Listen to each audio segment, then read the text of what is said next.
Go ahead. Well, we have to do something special for Memorial Day, right? Sure. Why not? Happy Memorial Day. I live so far away from all of the grave sites of my relatives that I can't put any flowers out or do anything, but I think of them, and I have a rather introspective day on Memorial Day. That's wonderful. I'm glad that you have that time. I noticed there were no articles written today. Yay. Well, actually, there was. I just didn't have a chance to complete what I'm working on. I was deep in a debate most of last night, and this morning I started working on one that was, it's the follow-up for the Rump Congress article that addresses the basic fraud that Mr. Lincoln committed against the country. And then it takes you the next step forward and shows you how they substituted themselves for us, how the persons in our employ, our British territorial citizens, substituted themselves as the people when in fact they are not the people. They are not functioning as Americans. They may think they are, but they're not. Mm-mm. And exactly how that works and how this led to the what they call the public-private partnership model, where they have been commingling special private interests with government functions to the detriment of us all. And so that article will be forthcoming and it's nearly finished, but I just didn't get a chance to push the button on it really, and tie up any little loose ends. But that will be very, very helpful, I think, to people to see how they did it and to take a couple of examples, the Federal Reserve and the Office of Attorney General. Perfect. That's great because there's ties from the Office of Attorney General to Wells Fargo. Yes, yes, there is. There's so much that people need to understand about what went wrong and how this then developed into this flowering of corruption and commingling and embezzlement and uh, warmongering for profit and all the rest of the things that have gone on.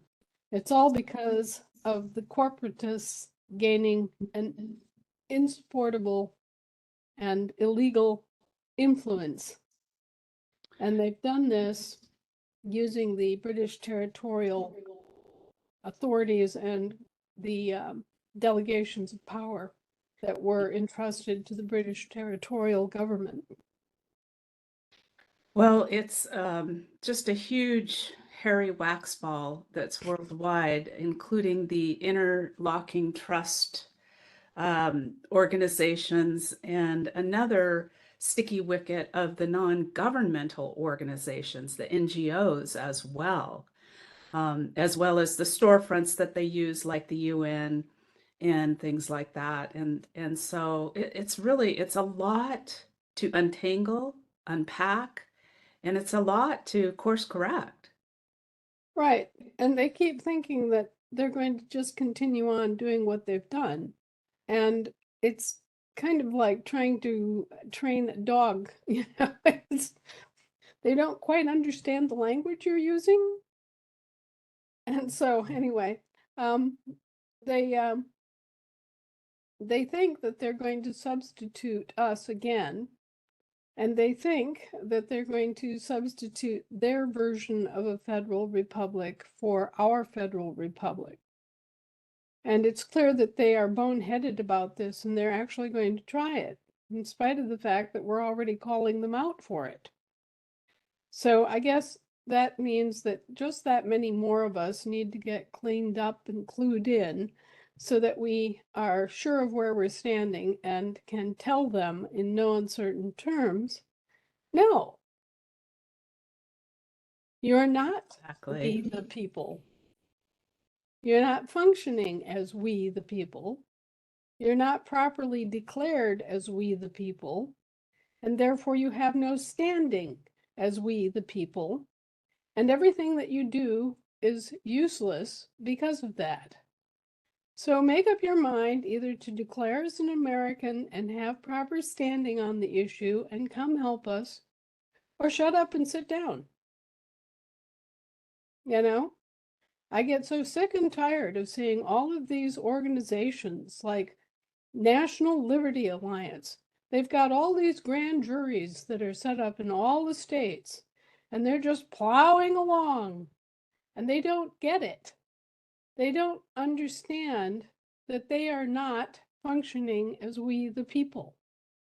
They are functioning as we the persons. And until they get into the correct status, they have no standing as we the people and cannot enforce those contracts because we the persons are not parties to the contracts. Yes, indeed. There's just so and so much confusion, and the intent is good because they're trying to do something. Right? But as a person, you're just a fictional entity, so you can't really do anything. Right. Well, you have to have standing. And I keep trying to, educate people about the issue of standing. If you don't have a dog in a fight, then you don't have any part in it. If you don't have a signature on the contract and you're not party to it, then you have no voice. And in this case, they're claiming to be we the people, but they're not because we the people are Americans and they are still in the standing of we the persons, British territorials. So they need to come to an understanding of what these terms mean and how they're attached to different jurisdictions of the law. Because until they do, they have no standing on the issue. And so they have to go through the process of declaring their birthright political status, or they have no standing, and everything that they are doing is essentially useless. And they're wasting time and they're wasting money and they're misleading people into thinking that they can do all these things when all they're going to do is get in trouble. You have to be in the proper standing. And if you're not, then they have the excuse of insurrection. You also have to understand that a grand jury is part of a jury system. It is part of a court system. It's not something that just exists on its own. And they are going out and they're getting all these people involved in all these grand juries. Well, where do the grand juries go for enforcement? Oh, well, they go to the district attorney. And the district attorney looks at their complaint and he says, oh, you're an insurrection. Not good. No, no. He's not there to enforce for the people of this country. He's there to enforce for the persons of this country who are masquerading and substituting themselves for the people. And if someone is confused and is acting as a person pretending to be a people, then he just thinks that they're an insurrection against his government. And that then generates a complaint against whoever's doing it. And this is part of the problem of January 6th. Exactly, Terry. Exactly. Nailed it on the head. Here are all these people going to what they think of as their federal capital, right? Have every right to go there. However, they're not in their proper political status and they're visiting a foreign country because the municipality is a what? An international city-state. It has its own law known as what? Municipal code. And what does the municipal code say about what they did? Well, the municipal code is set up so that they caused a rumpus and they, trespassed on the congressional property and blah, blah, blah.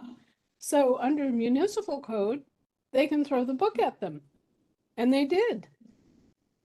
And so, all these people need to wise up and stand in their proper political status so that they are not in the situation where they're going to be accused of being insurrectionists. Yeah, it is a lot to unravel. And but I think, certainly educating people about the birth certificate and then the unlawful conversion that takes place on the citizenship status uh, is a good path. If you're trying to have that discussion with people, those are kind of the two hard hitting points, because you've got the birth certificate, which is the potent evidence of the crime. And then the diagram of the fraud highlights how they um, kill you on paper as a baby and then drag you into foreign jurisdictions as a person. Right? Yes. And I just want to warn everybody again, I tried my best. I did to warn Stuart Rhodes, the leader of the Oath Keepers. I said, you can't do this, and here's why. And they went right ahead, did the whole January 6th thing. And I think all of you now understand that Stuart is serving a very long prison term. Why? Because as a person, he was an insurrection. As one of the people, he would have been immune from prosecution. Yeah, it's terrible. It's really, it's terrible. It's very terrible. And yet, you either learn this the right way or you're going to learn it the hard way. And, I got asked this past week, how is it you're still alive? How is it that you're still, that you're not arrested? You must be one of them. And I said, no, it's just a matter of knowing who you are and where you stand and, what the various relationships are. And also the fact that, on several occasions that they have tried to kill me, there's been something that cannot be explained. It can only be explained as divine intervention. But in any event, a good bit of the reason that I have continued to thrive and to live and to be at peace in the midst of all of this hailstorm is simply that I am not confused about jurisdiction. I know how it works, and I have reliably told people on numerous occasions, don't do that. You will get into trouble. And here is why. Da da da da da da da da. And they just, it's like it goes right past them. And I hate to see things like this happen. I hate to hear about the January 6th prisoners. I hate to hear about Stuart Rhodes. I hate to hear about we the people out there who think that they're Americans and assume that they're an American and, all this stuff, and don't know that for most of their life, they've been categorized and misidentified accidentally on purpose as British territorial capital U dot capital S dot capital C citizens, foreigners, as if you were born in Puerto Rico. Okay? So if you've been mislabeled and misidentified as a person having the same political status as a Puerto Rican, guess what? You're a foreigner in your own country. And you are not protected by the Constitution. And you are subject to the foreign laws of that foreign enclave. And you're an indentured servant to the Crown Corporation. Right. And if you do anything against the Crown Corporation, guess what? You're an insurrection against their private government. And same thing with the municipal law. If you are functioning as a citizen, small c, of the United States, meaning the Pope's enclave, then you wind up with another aspect of it, and you are once again in insurrection. Only this time, you're in insurrection against an almost completely lawless international city-state. Right. And as a municipal citizen, you are a full slave and you're prejudged as guilty. So they're just going to throw the book at you. Right. Absolutely 100% right. Just this afternoon, I'm reading this long screed in which Americans are struggling with the whole vision of the Article 3 court versus the Article 1 court, and the traditional role of the state courts in deciding private matters. Meaning, if I have a problem with my neighbor, the state court would traditionally be the court that would decide that, right? Well, guess what? We have no actual state courts and have not had actual state courts in a long time, because back in the aftermath of the Civil War, the Brits came in and substituted their state-of-state organizations for our state-of-state organizations. Then they rolled everything up into state trusts. So your land and everything else that you think of as being state property got rolled up and placed in a state trust. And that's all you've got to work with, is a state trust and a foreign state-of-state organization that is conducting the day-to-day routine functions of government for your State of the Union. There are no state courts. There are state franchise courts run by them, not by you, by them. And so we do not have any state courts. We have foreign state-of-state courts, and we have state courts in name, but are state trust courts. And the state-of-state courts are bent on fining you and incarcerating you for infractions against federal code and state statutes that apply to persons who are employees or the dependents of employees of these corporations. They're not really here to deal with any people issues at all. They're not set up to deal with people issues. They're not set up to deal with the public law. And God forbid, they are certainly not set up to deal with any constitutional issues or questions, except from their own point of view. And that just means, first and foremost, is there anyone here who has a constitutional claim that's valid?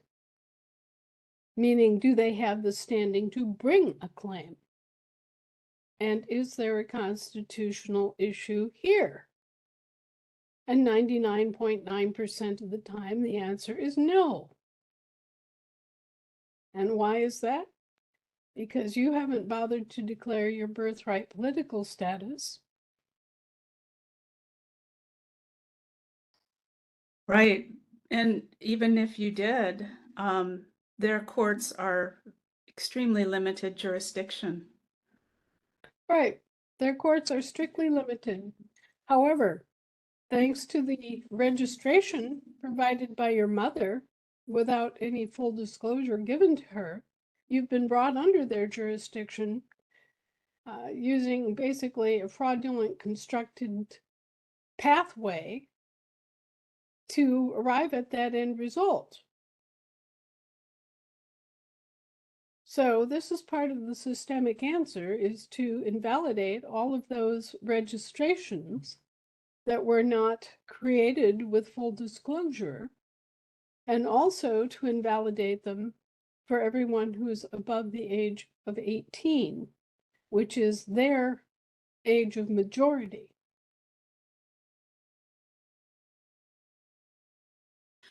Well, you recently wrote about an article about this and made the requirement that this action be taken because it's an unconscionable contract from the get-go. It always was. It was undisclosed to your parents, and it was unconscionable to you as a baby. So the idea that you should come forward at the age of 18 or 21 and object to it when you don't know anything about it is preposterous. It is a totally unconscionable citizenship obligation that was foisted off onto you by the Queen and her henchwomen, her undeclared foreign agents. And the same thing with the incorporation process. People that have signed up and registered corporations and think that they still own their business are in for quite a shock because all of those corporations have been donated to the Queen and now the King. They are publicly owned, and that's why you get bankruptcy protection. So if you're intending to go bankrupt, it's a great thing. If you're not intending to go bankrupt, not so much. And actually, I think that most of the corporations in this country would be absolutely gassed if they had any idea that when they signed on the dotted line and registered their corporation with the state of Idaho, they were actually donating their logos and their trademarks and their name and any patents they have and any property that was invested in the business. It was all donated away from them. They have no ownership interest in it at all. And they've devoted their lives in building these corporations, which they don't own. They've been operating on behalf of foreign interests the entire time. And their lawyers didn't tell them that. Of course, their lawyers are employed by those foreign interests. Yes, exactly. And, I say things like this, and people are just, what? There's like cognitive dissonance. They can't quite hear it. And it's really not that hard to understand. If you register anything, you're giving up an ownership interest in it.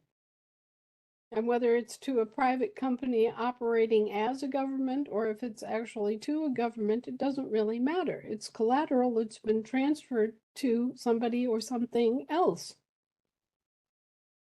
And so whether you are registering your car or your truck or you are registering a corporation, if the terms of that transfer are not spelled out, then you are just wholesale giving away your ownership interest in that asset and handing it over to the state of state. And the state of state is foreign. It's a subcontractor operating as a government without being a government. It's providing government services, but it is not your government. It's a foreign for-profit corporation. And unfortunately, you also then are on the hook for paying their taxes. Right. All their taxes, all their statutes, all their infractions, all their codes, regulations, and all the stuff that applies to them is being misapplied to you. Because you've been misidentified from day one after, from the time you were a baby in your cradle, they have latched upon you and seized upon you and your name. They have copyrighted your name as a public usufruct, and then they have ignored their usufructuary duty to you, which is to hold you harmless from the consequences of their action. So you've been treated like cattle or worse here in the land of the free. And you have been made to pay not only your taxes and expenses, but you've been made to pay the taxes and expenses of other nations, beginning with the British territorials. You've paid all of their taxes. But then after World War II, you got saddled with all the taxes and expenses of all these other countries that they've been occupying illegally. You may remember that when Mr. Trump suggested that perhaps the European countries should pay another 2% toward their defense costs, there was a great uprising and upheaval. There were speeches all over in Europe. Oh, how terrible it is. We have to pay another 2% toward our own defense costs. Well, who the hell do you think is paying the 94%? Dumb bunny. Right. We've been paying that. We've been paying their defense costs. We've been paying their infrastructure costs. We've been paying their rebuilding costs. All of that has been shouldered on the backs of the Americans. Without And your knowledge, without your consent. right. And just think, do you all realize that for the amount of money that the Biden administration has sent to Ukraine, we could have all had 100% health care guaranteed for 17 years?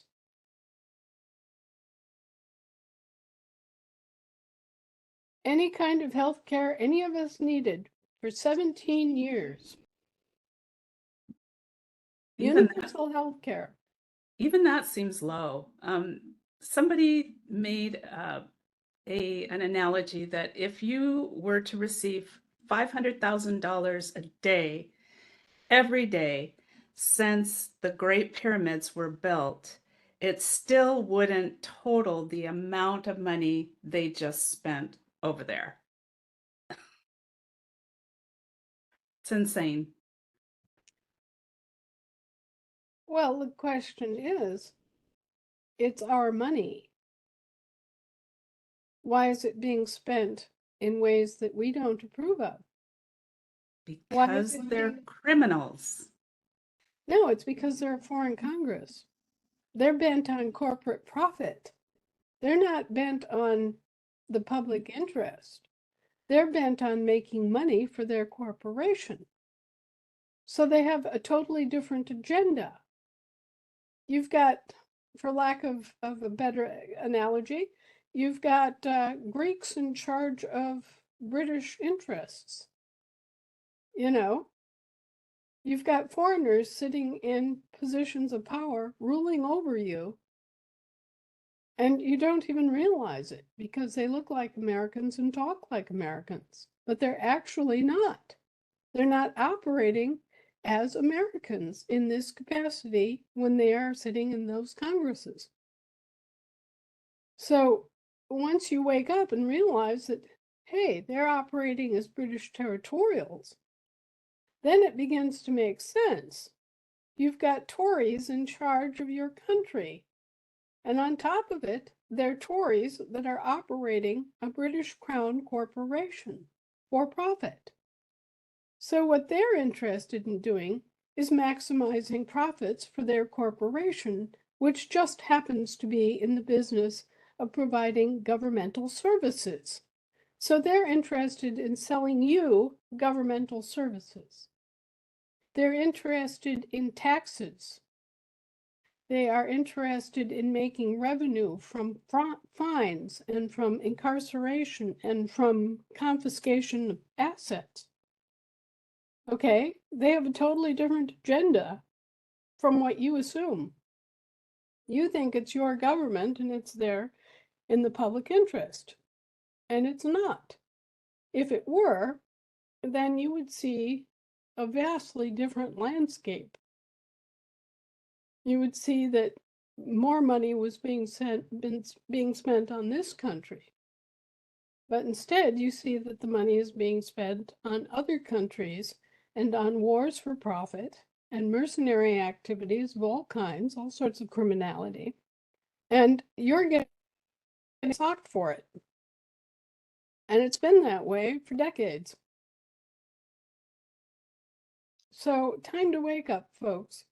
Time to really step back and figure out how this game has been set up to work against you and what you can do to set yourself up in a way that is safer and is productive, which aims at restoring control of America to Americans and to reining in the British territorial government and reining in the military, which has been in charge of this horror show since 1863, and reining in the members of Congress to do their actual duty and not just their lip service. Now, I don't know about the rest of you, but on this Memorial Day, I have occasion to remember young men who were killed in foreign wars.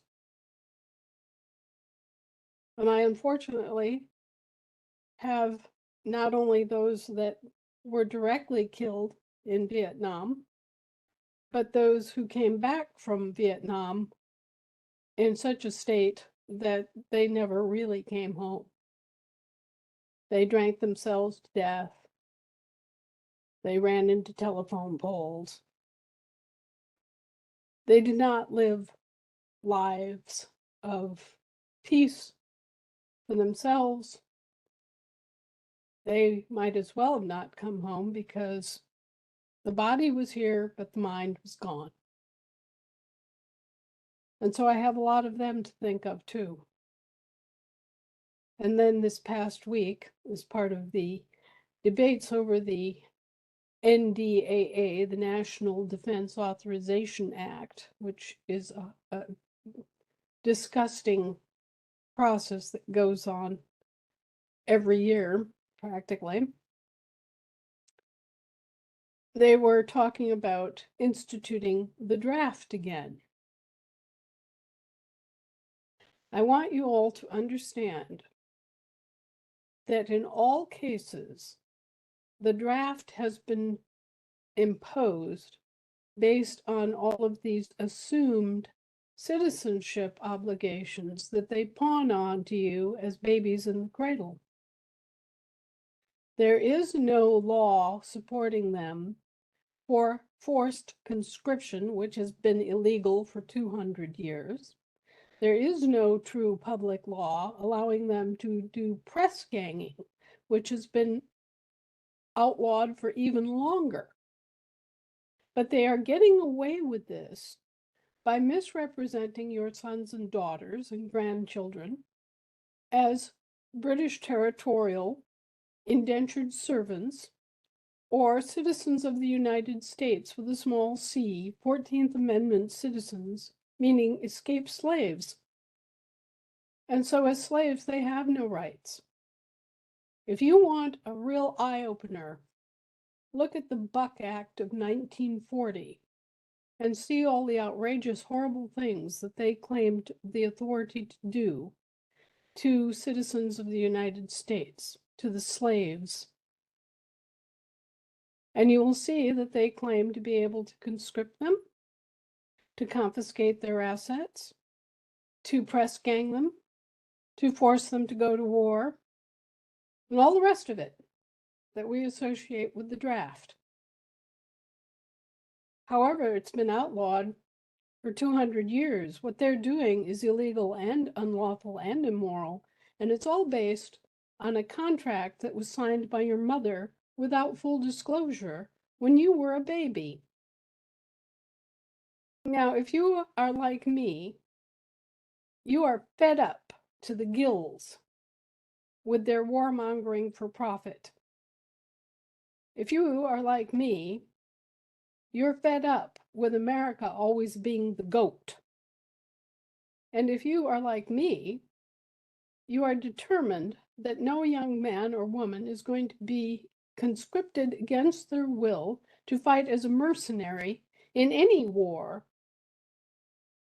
And this is a rallying call to you on this Memorial Day in remembrance of all those that you know who lost their lives in one respect or another in wars for profit.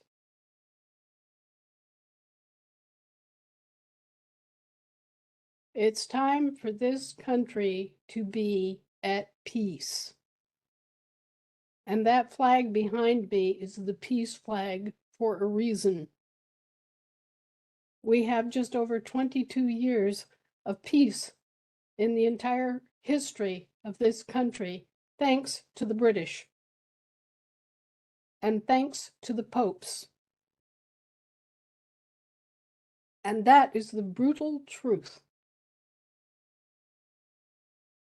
I got up this morning and one of the very first things I saw was a text message from one of our coordinators that showed a very beautiful scene of a little house garden with our flag, the peace flag.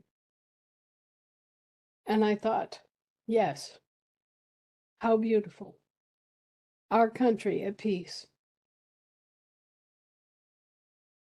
Our country set free of the expense and the terror of war. Our country finally charting its own course for its own sake and not being commandeered and used as a source of cheap mercenaries for these worthless, reckless, criminal bankers and all of their little cronies and friends in the quote-unquote defense industry. It's time that we all just absolutely stood up and said no with one voice and made it clear that our objectives are here in this country, that our future is here in this country.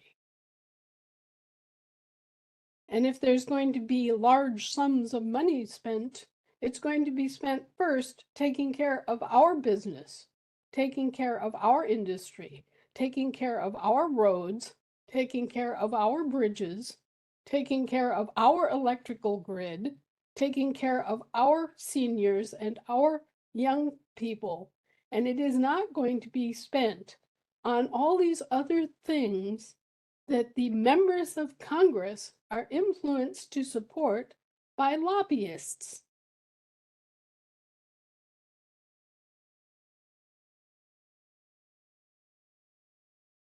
Now, I'm not against helping other countries, obviously not.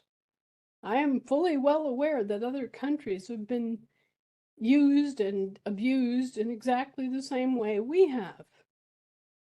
It's for all of us worldwide to stand up and say no to this. And each one of you in all these other countries should be saying the same exact thing. You should be telling the British Parliament to get off its rump. And that no, you're not going to put up with starving and being taxed to death and having illegal conscription and press ganging and all these evils visited upon you again.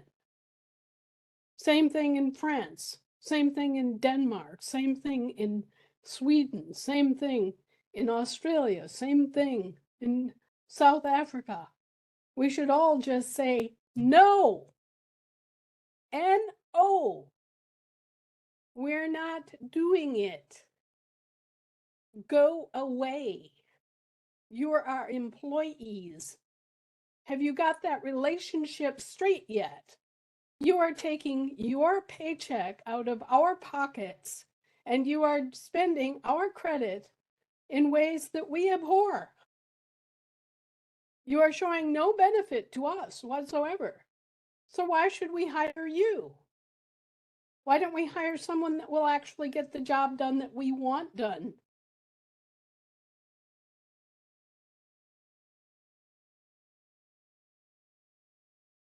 You see the logic of this. This is not about politics. It's not about religion. It's not about race, and that's for damn sure. It's about employees not doing the job that they were hired to do. It's about employees acting outside of their contract. It's about employees usurping against their employers. It's about members of Congress operating in a subterfuge in a completely different role than what people assume and which the members of Congress hide. Okay? This is about a gigantic sting, a gigantic con job that our public employees have pulled off against their employers, which is you and me. And it's time that all of this got just dragged out into the sunny light of day, and people got fired, and people got reprimanded, and people get sent home, and people get unelected, and people get jailed for the more criminal aspects of what's gone on. So, this is where I believe that we need to be. This is the mindset that we need to have. We're peaceable. We are not transgressing against anyone, but we are here to represent ourselves. We are here to present ourselves, is the actual word. We're here to present our interests as the employers. And those who are taking their money out of our pockets need to be aware that we're aware of what they're doing and we don't agree. Everyone on the planet needs to know that America isn't in favor of adrenochrome harvesting. America is not in favor of human trafficking. America is not in favor of war for profit. America is not an immoral, useless piece of you know what country. It's just that we've had these bounders, these con artists, these British territorials in here commandeering our country and misdirecting our armed forces and misdirecting our educational system, misdirecting everything that you can think of for profit, for their profit.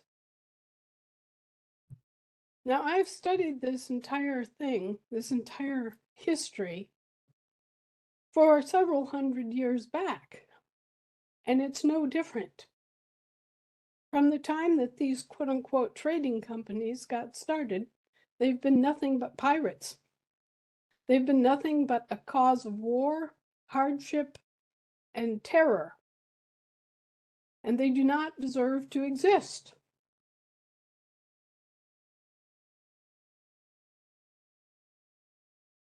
Now, in order to get to a point where we have control of the situation, we must organize ourselves.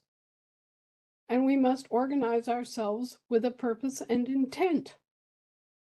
And that purpose and intent must be to pull in these corporations to bring to bear worldwide attention on what these corporates have done and how they've done it. Now, it may be of interest to you all, as there's been recent news about the International Criminal Courts and about investigations into the tragedy happening in Gaza. And people are cheering that, oh, yes, the International Criminal Court is taking action against some of the major players responsible. They have issued warrants for the arrest of people like Benjamin Netanyahu.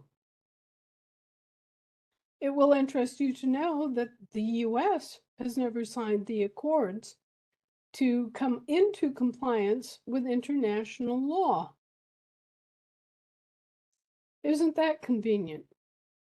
The pirates decide that they're not going to be bound to international law, and so they simply don't support the court.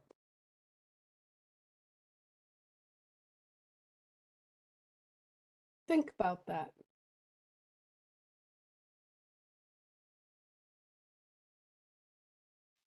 We are facing a huge struggle in this country, and mainly it's an intellectual and emotional struggle.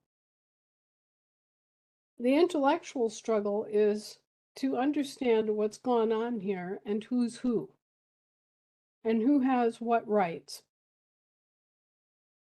The emotional struggle derives from the fact that we have had so many terrible losses and struggles and painful, painful days when our young men and women have been overseas fighting in these horrible wars, and we have sat here as parents and grandparents and waited for their return.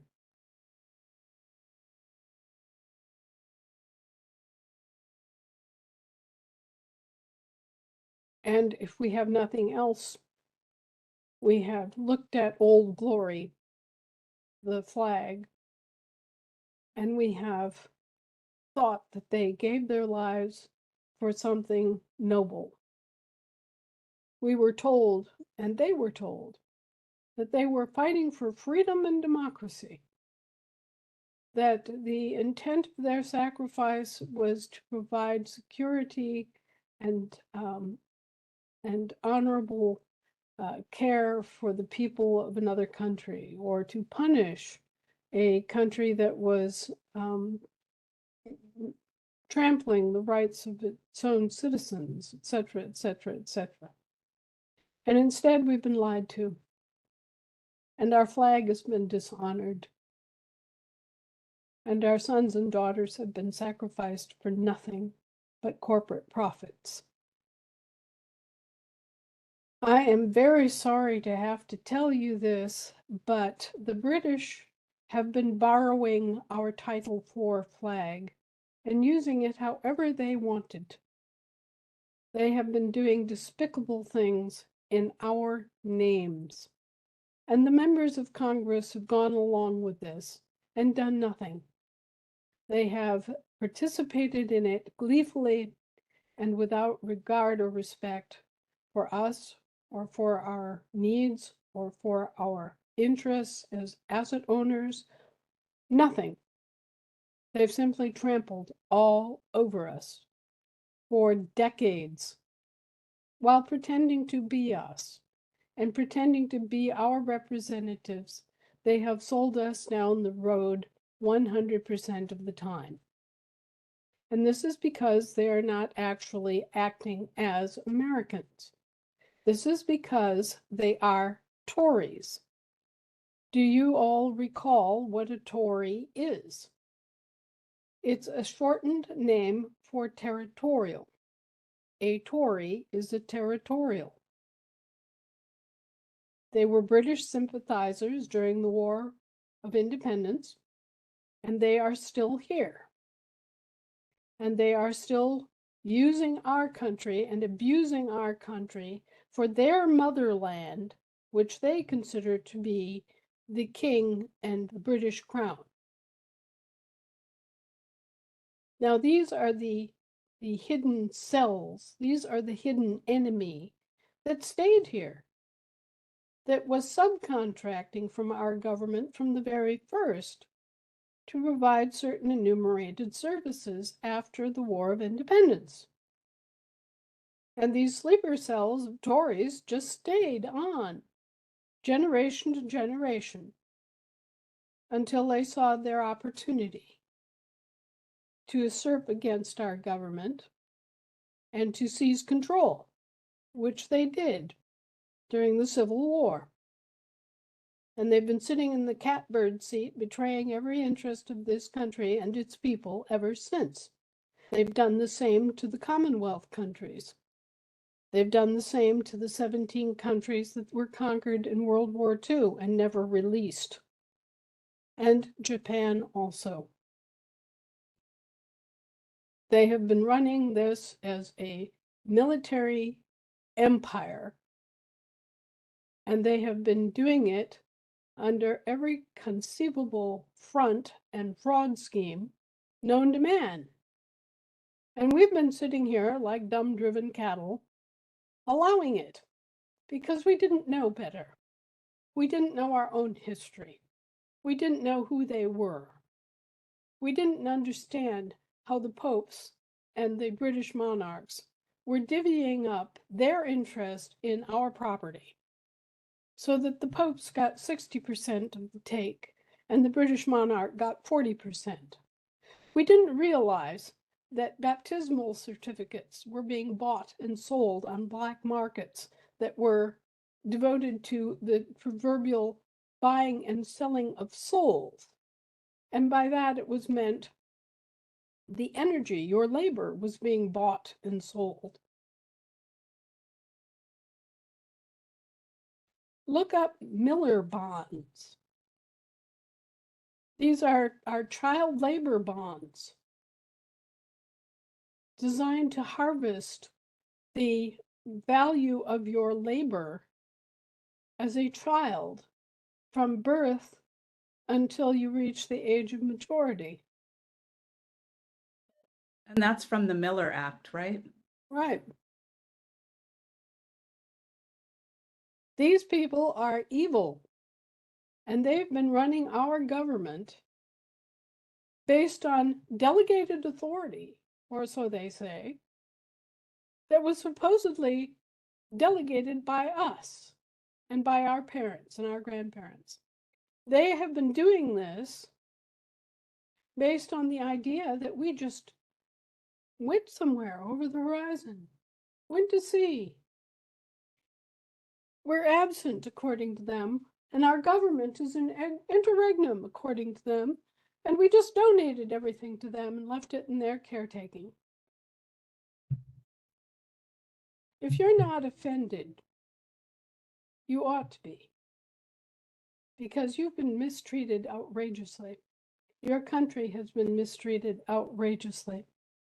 And all of your friends in other countries, in Western Europe, in the Commonwealth, and in Japan, have all been mistreated, used, abused, kept in the dark, lied to, and suffered every kind of loss imaginable at the hands of these British interlopers, these Tories, these godless, faithless, useless, horrible people.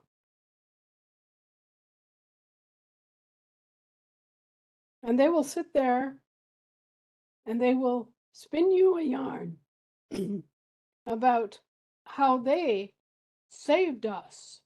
They didn't save us. They robbed us. They embezzled from us. They misrepresented us. They did everything that they could to use us and our resources for their benefit only. And then they left us with the blame and the bill every single time. Now, some of you have read the article that I issued this past week, the international notice to the House Services Committee, Armed Services Committee. And we were rather tense and terse with them. We told them on no uncertain terms that we expected them to put on fatigues. We expect that their sons and grandsons are going to do the same, because they're the ones that are hired to defend us. They can do all they want. They can conscript their own people on Puerto Rico all they want. I'll feel sorry for the Puerto Ricans. But if they step one foot on our soil, it's a different game. And they need to know it.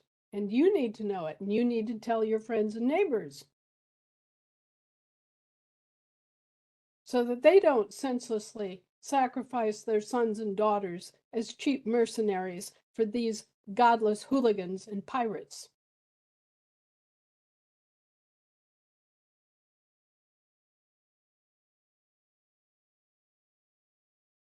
Now, another thing that came up this week was a comment by Benjamin Fulford. Benjamin and I get along just fine. We know each other. We've corresponded. We've had interviews together. And he said, in no uncertain terms, that the military would be executing upon the orders that we have made concerning the arrest of these horrible people responsible for the pandemic. Well, I'm very glad to hear that. But be aware that the American military is still under the thrall of the Brits.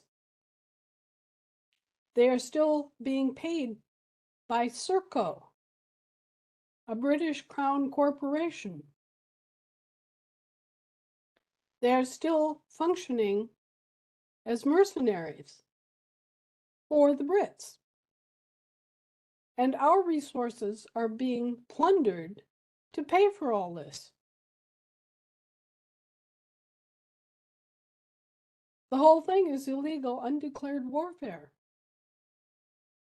And it's been unleashed against us for decades. It's time that Britain paid the price. It's time that the British monarchs paid the price. It's time that the British Crown paid the price.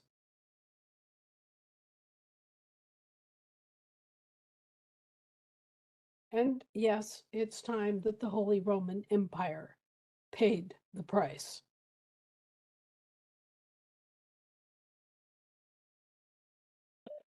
I thought it was amusing that Benjamin Fulford used the term rump Congress as well. I'm like, oh, yeah, for sure. Oh, he reads everything that I write, and everybody reads everything that we write.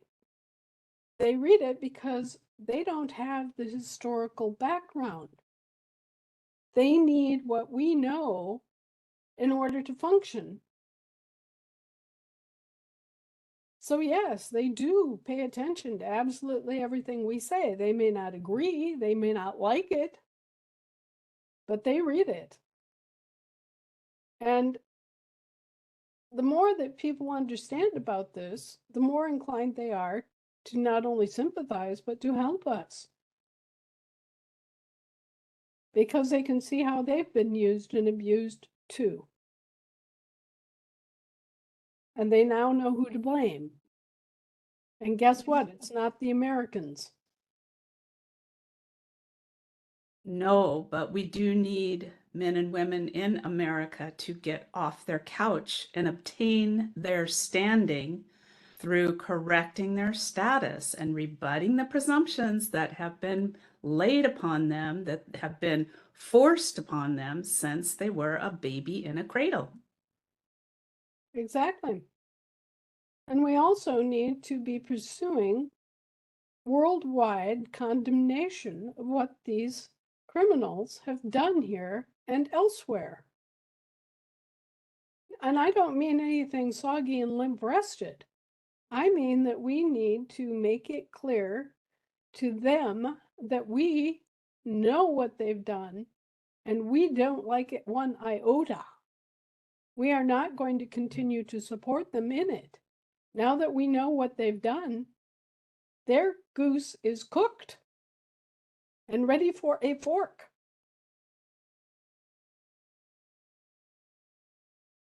You know, if I had it in my power and it was me standing there with the big red switch, the inner city of London would have an ultimatum.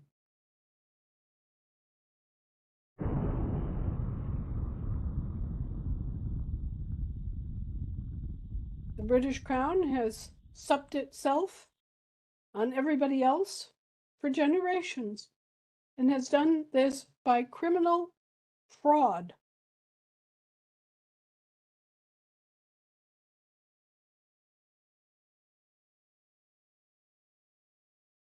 And warmongering. And just outright crime, outright, unabashed, worldwide crime. Well, think about it. You've heard of the crime of human trafficking, right? Well, we tend to think of white slavers, you know, picking up young women on street corners and hustling them away to places like Morocco. But no, You have all been human trafficked. You have been taken out of your natural status as a man or woman, and you have been created as a person. You've been relabeled a person, and as a person, you have been denigrated to the status of a human, a color of man, not a man, okay? If you were just a man, they wouldn't add hue to it, would they? No, a human. They have unlawfully converted you from your natural status as a man or woman into a human, a color of a man or woman, a person, a mask of yourself, and they have trafficked that human, which is the substance of the phrase human trafficking, okay? They have trafficked that human into the foreign jurisdiction of the sea. And from the foreign jurisdiction of the sea, they have further human trafficked you into the jurisdiction of the air. And you have been subsequently denigrated first to the status of an indentured servant, and next into the status of a slave. And this has been going on in broad daylight in modern times. And the Pope and the British monarch have been benefiting themselves royally and richly off of all of this corruption and fraud against Americans, Europeans, members of the Commonwealth, and Japan. Oh, and don't forget Iraq. Don't forget Libya. Don't forget all of the countries that they have very quietly assaulted and taken over and completely messed with their natural political process. Don't forget about the government of Ukraine, which was murdered in cold blood by these mercenaries and replaced by Mr. Zelensky, a land developer from Florida.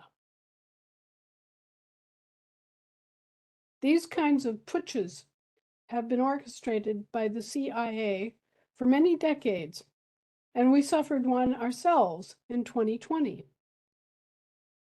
There are elements of the CIA and the quote-unquote intelligence agencies which are entirely corrupt. We have a network and a nest of them in Frankfurt, Germany, which is the home birthplace of the Fabian Society. The same philosophical and quasi-religious Fabian Society is also responsible for its adherents in Britain, which just happened to be the Wellcome Trust,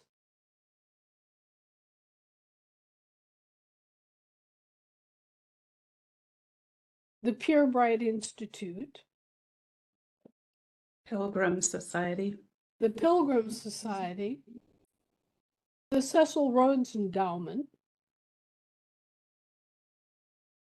So there is a thread. There is a connection here. And we can trace it all the way back. So we have renegade intelligence societies and networks that have been in the background finagling all these social contract issues that have nothing to do with life on this planet and everything to do with robbery and coercive control. You also recently wrote about the police organizations being Masons. Yes, well, a great many police officers, especially in Britain, but throughout the world, are Masons. They're Freemasons.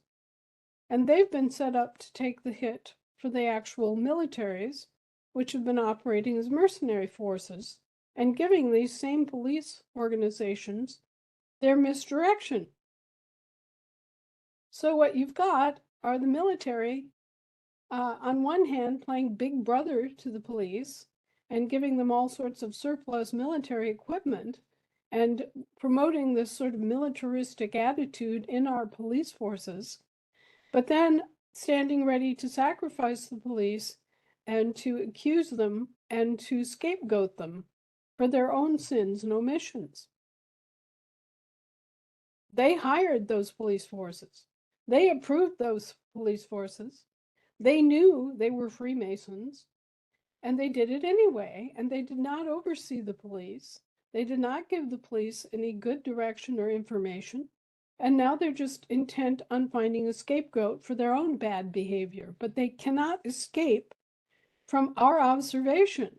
And our observation is simply this: you hired the police, you instructed the police, and now you want to blame the police?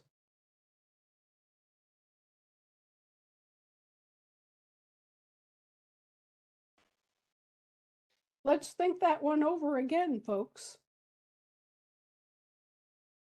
I'm telling you the straight on fact. The military has been in charge of this country and its money since April of 1863. Everything bad that's happened ever since, including 2 world wars, the Civil War itself, and endless, constant mercenary conflicts all over this globe, all over this planet, hundreds of them in every country you can name, is against the account of our military acting as mercenary forces for the Brits and the Roman Empire. And they didn't even know. Our people, our men in the field, our women in the field didn't even know that they were being hired as cheap mercenaries. But I'll tell you what, the ones standing there in Vietnam, the ones guarding the poppy fields overseas, they started thinking. They started thinking about the situation. Oh, they noticed. Mm. They noticed. They started questioning. There's no doubt. But now we have the goods. Now we have the history. Now we have the facts. We know who hired who. We know how they did it. We know that they failed to disclose the nature of the conscriptions that they were selling to our innocent young people. We know that they illegally, immorally, and unlawfully enforced the draft. We know that these people are rotten to the core. And we know that they have undermined and usurped against their employers. They have used our own money against us. We know how much they've embezzled. We know how much they have offshored for their own pleasure and use. We know exactly who's accountable for this. And there is no longer any reason for any American to be disabused about this. Every American who is hearing my voice tonight, and everybody who will hear my voice tomorrow, needs to sit up and pay attention. Your military has been misdirected. It has been converted into a mercenary force as of the administration of Abraham Lincoln, and it has been misused for war for profit purposes ever since. And all of the people that have suffered and died have been unknowingly serving as mercenaries, very cheap mercenaries. And I want to issue a sincere warning to China. One of the other little news blurbs that came out this week is that Pfizer is shutting up shop in America and moving to China. The criminals responsible for the pandemic are moving to China. And some of the Chinese are stupid enough to think that this is a good thing. Have you ever heard of tapeworms?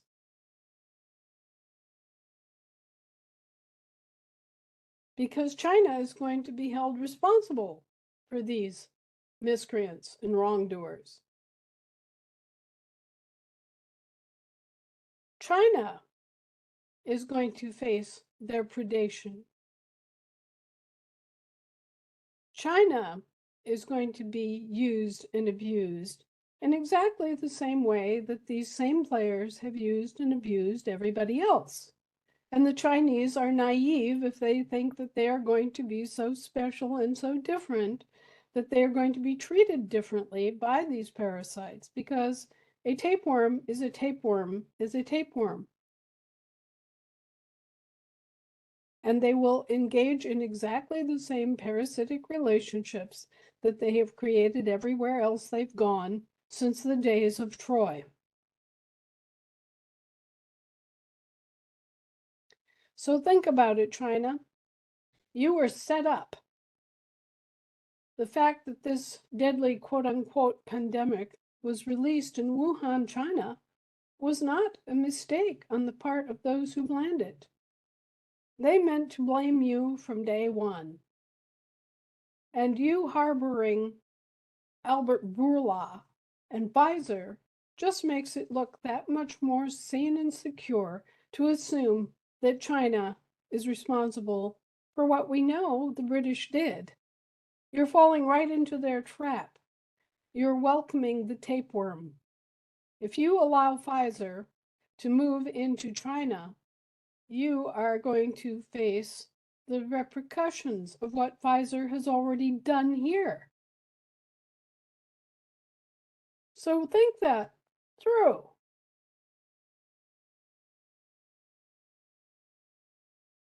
We'll be more than happy to get rid of them. But you should think about what you're welcoming through your front door. Because when you open that door and you invite the vampire in, well, you know the story, don't you?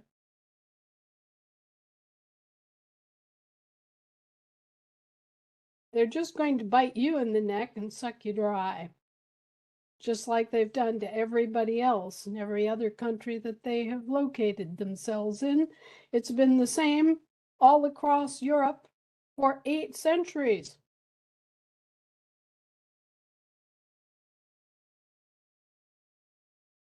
So think, China. Wouldn't it be better to just let us put an end to them all? The Pfizers, the Monsantos, the Bayers, the IG Farbens, the corporations that should not exist because they have engaged in activities that are illegal, unlawful, and immoral. Crimes like genocide, crimes like unlawful conversion, crimes like inland piracy, crimes like conspiracy against the Constitution, and genocide, and war for profit. These are criminal organizations. They should not exist. And under the provisions that were made allowing these organizations to exist, the Pope is responsible for dissolving them, liquidating them.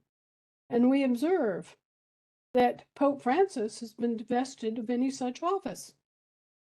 We observe that he is now no longer the Pope, he's the Patriarch of the West. And all these people and organizations think that by relabeling themselves and giving themselves a different name, that they somehow magically become a different entity, and that they can continue to sidestep their responsibilities by taking on new jobs, new titles, new names, new corporate structures, maybe dust up and replace a few board members and just continue on. But no, that's not really the way this works.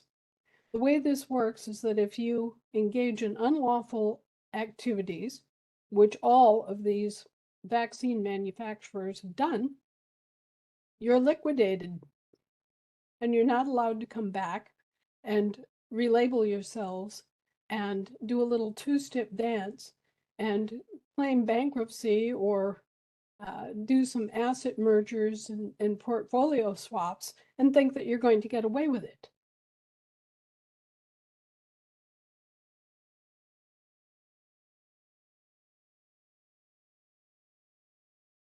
We're coming after the successors. All the successors to contract, all of the principals involved are guilty. Every single one of them has done what they've done with malice aforethought and for profit. That old Roman saying, cui bono? Who profits? Who benefits? It's all too clear who has benefited. And it is all too clear who intended to benefit and in what way, okay? The military intended to benefit for profit, just outright profit, but also for coercive control. Microsoft is mad. It's run by madmen. Bill Gates, loonier than a coon.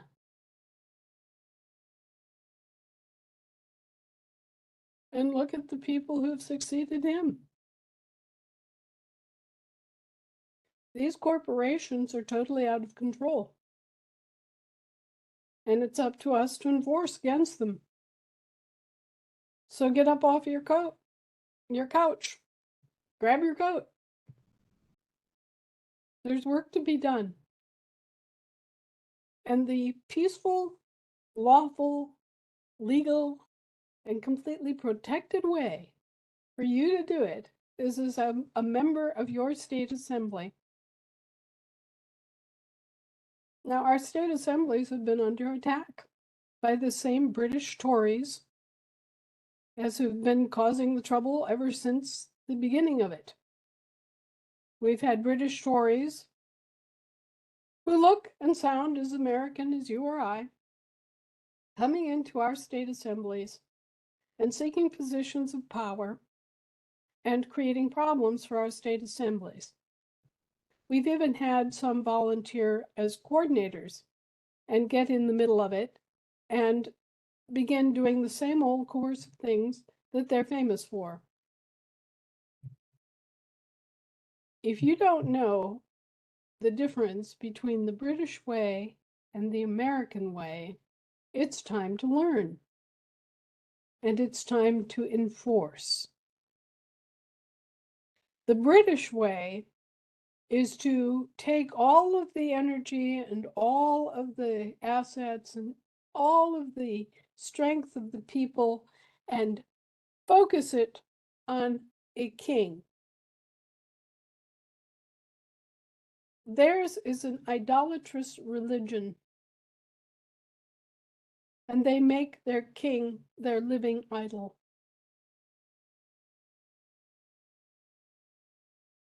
We, Americans, on the other hand, think of each individual as being equal to the king in every respect, having the same rights and prerogatives, the same right to life, the same right to have security of their home and their castle, right?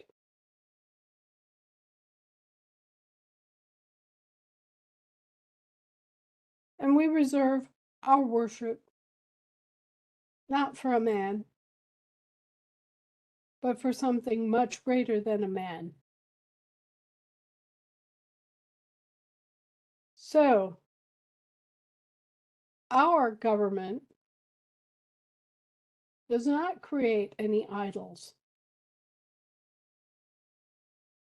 Our government fights for the rights of individuals, for living people.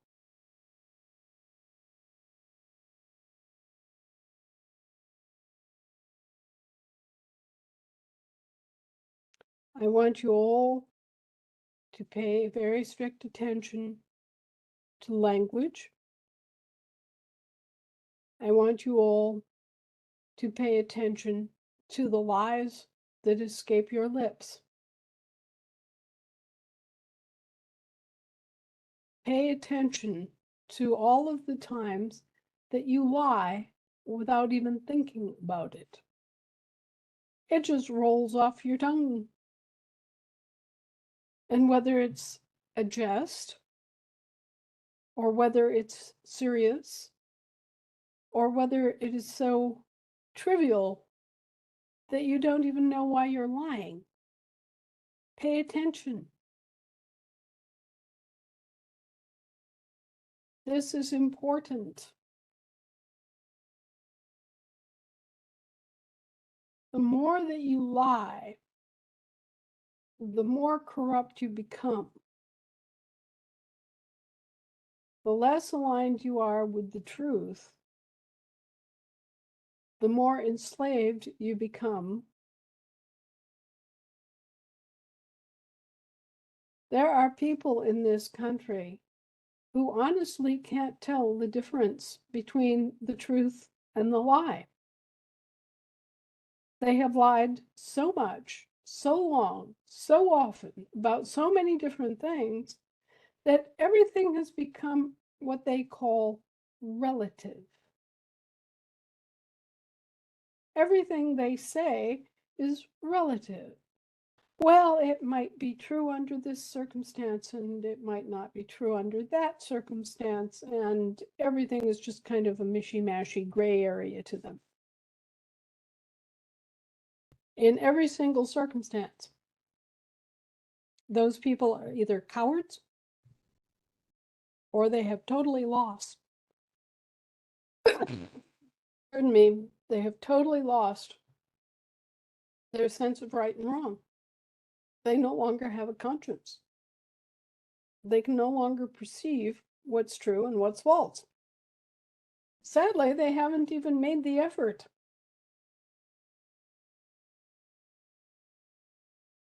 They've given up. Or they just don't care. Right. And this is how you have people like Michael Hayden, former CIA director, bragging about lying.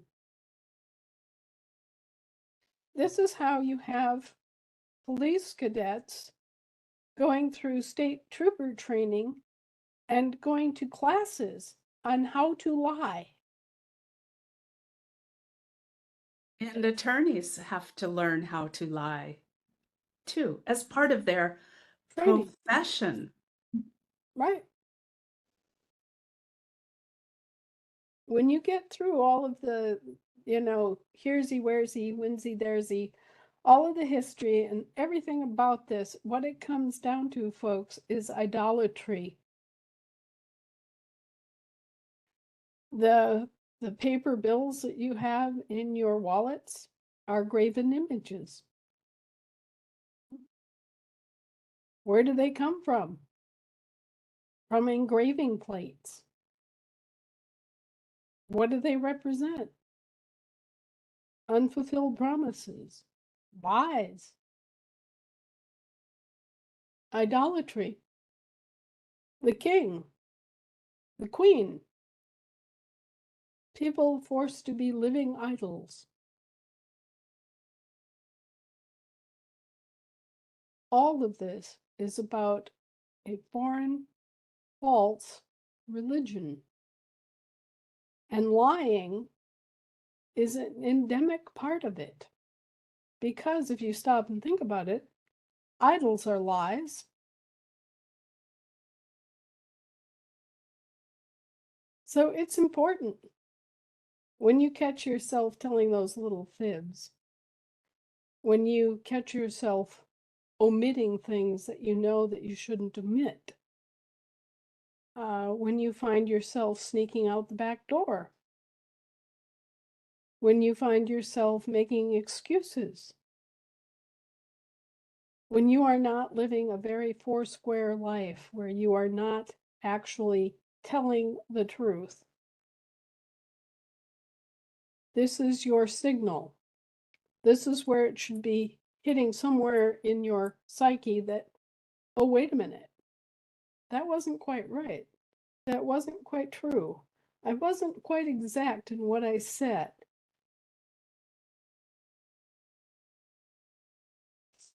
Start looking for those moments and correcting it.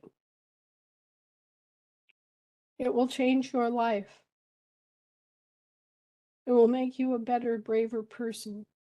It will improve your relationships with other people, with your spouse, and with your family, and with your friends and your neighbors. And you will true up inside. So catch yourself and don't lie. Don't knowingly let any lie escape your lips. Now, we're all going to make mistakes, and there are going to be times we don't know the truth. But we can admit when we don't know, and we can correct ourselves when we find out that we've been spreading a lie by mistake. And we can resist all temptation to gossip. Gossip is a very, very destructive thing, and it serves no purpose. If you've got a serious concern, then treat it seriously and go to the proper authorities and express your concern. Don't just sit around and gossip behind somebody's back. State what your concern is. Better yet, put it in a claim. Well, you can put it in writing too. But don't engage in gossip. Gossip is akin to lying, and it does nothing but harm you and harm other people and detract from our integrity and our efforts in the assemblies. So, I've rattled on here. Well, I think we've covered some of the key elements, though, while we've been, exploring the different topics. But again, we really need people to wake up, pay attention, get off your couch, correct your status. And if you are able, please join your assembly. We need good men and women in the assembly doing the actual reconstruction work. Now, there are some people out there who, for whatever reason, want to remain US citizens and they want to reform what exists. That's valuable too. We can work together. We are restoring our lawful government. If they want to get in there and reform, we can easily work together because we have to come to the table to solve these problems together. It can be done, but everybody needs to know in what role they're operating, in what assembly they're operating. Exactly, because there are many different assemblies, and there's one for you, but you have to know who you are. Right. Right. This is not a reform or a restart effort just for the Americans who are operating in their original jurisdiction. This is a restart for the capital U dot capital S dot capital C citizens. It's also a restart for the small c citizens of the United States. And if anybody should be concerned and want to improve things, it's both of those groups. One that has served as indentured servants without pay, without benefit, without even respect, and all of those who have been abused as slaves. Exactly, and there's a lot of people out there that are sensing the problem. Some of them can actually see the problems. they've, opened their eyes enough to be able to realize that things are really, really, really out of balance.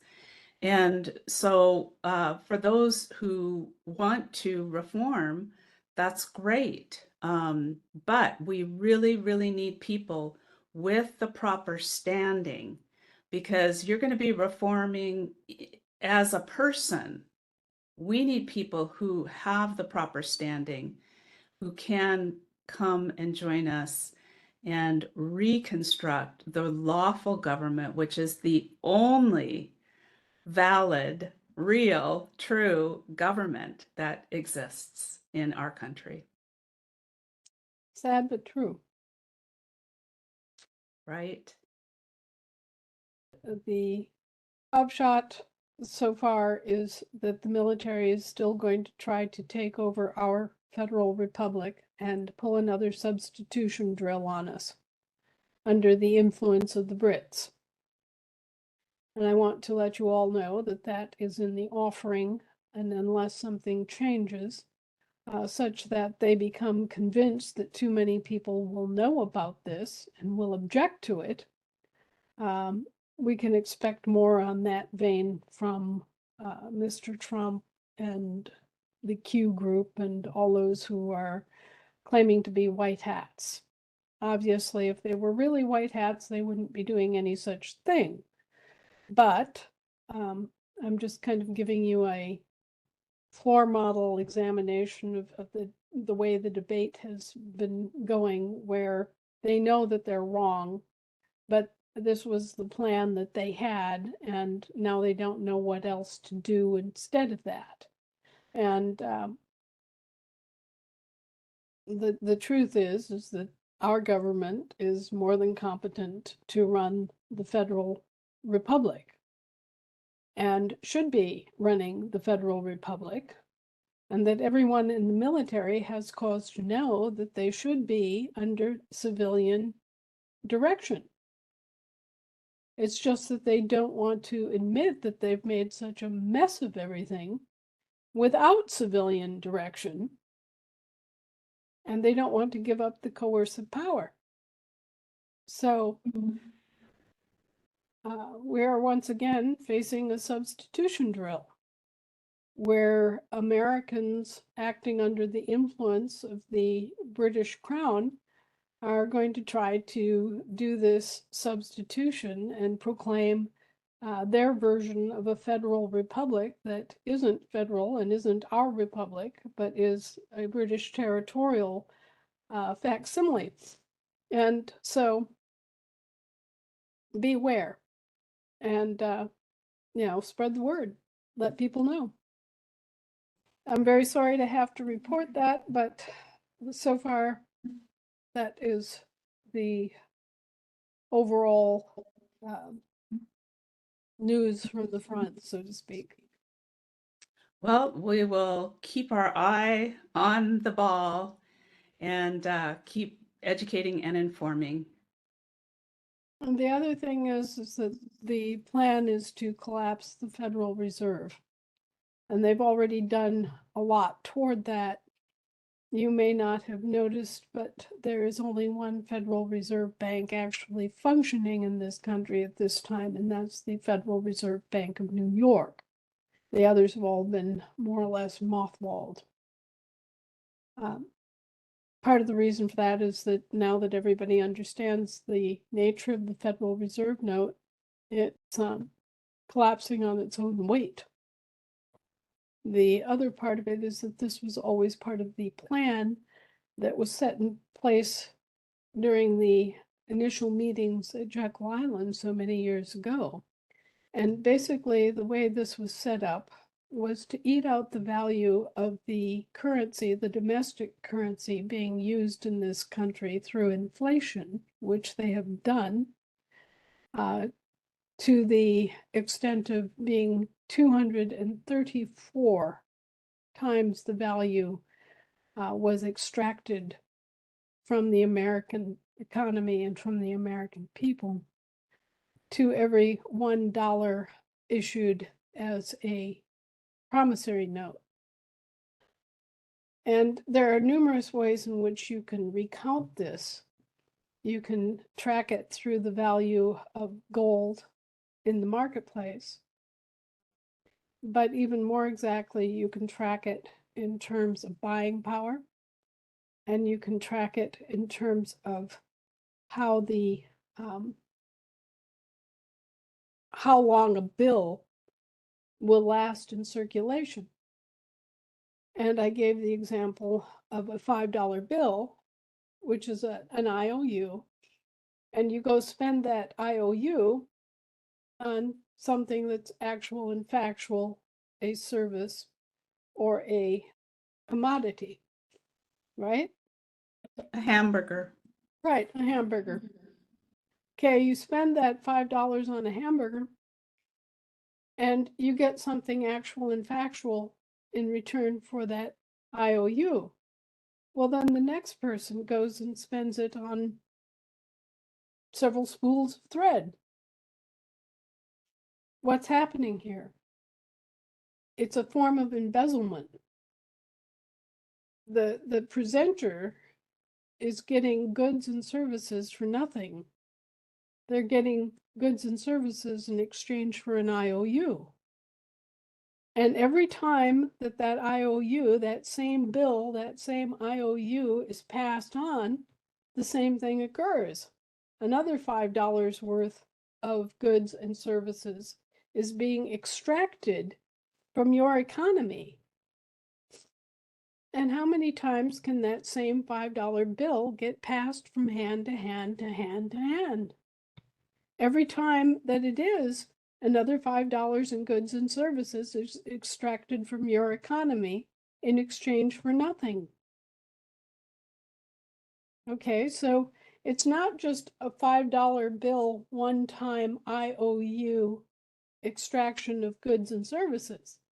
Every time that bill gets passed, it's another $5 of goods and services. So one $5 bill exchanged 10,000 times, which is not that unreasonable in the lifetime of a bill, nets $50,000 in goods and services extracted right out of the economy.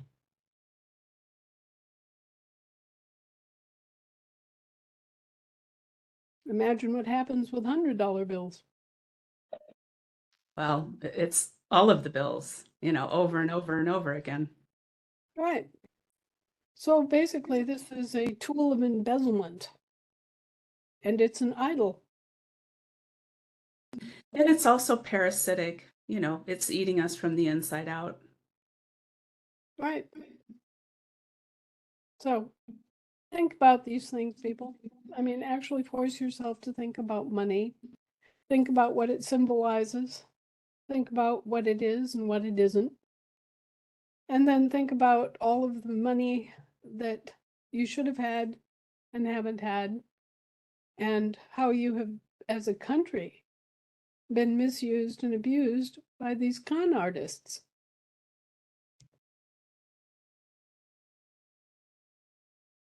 No, it's just, it's so mind-boggling. And I do hope that people really think about it. I think about it just about every day. And certainly when we have our assembly meetings, we go into great detail about the birth certificate fraud, about the citizenry and human trafficking into foreign jurisdictions that takes place. And then, everything that follows after that. So it's important for you to really, truly understand this because you have to teach your children and your grandchildren. And we cannot allow this to, number one, continue. We've got to put a stop to it. And number two, we have to ensure that it will never, ever, ever, ever happen again. Exactly. If you think about it, the American dream lived from 1776 to 1860. Wow. Not even 100 years. And it was because the sons and grandsons of the founders were not swift enough, didn't value it enough. And so fell victim to the schemes and frauds and lobbying and everything else that went on prior to the Civil War. Right. Yep. And that has continued. And in addition to that, there's bribery, blackmail, and all of the other tools, nefarious tools that they use, outright lying, etc. So we've got our work cut out for us, Anna. Thank God you're a strong front, and you have really shown the way and continue to educate and inform as you have done this evening.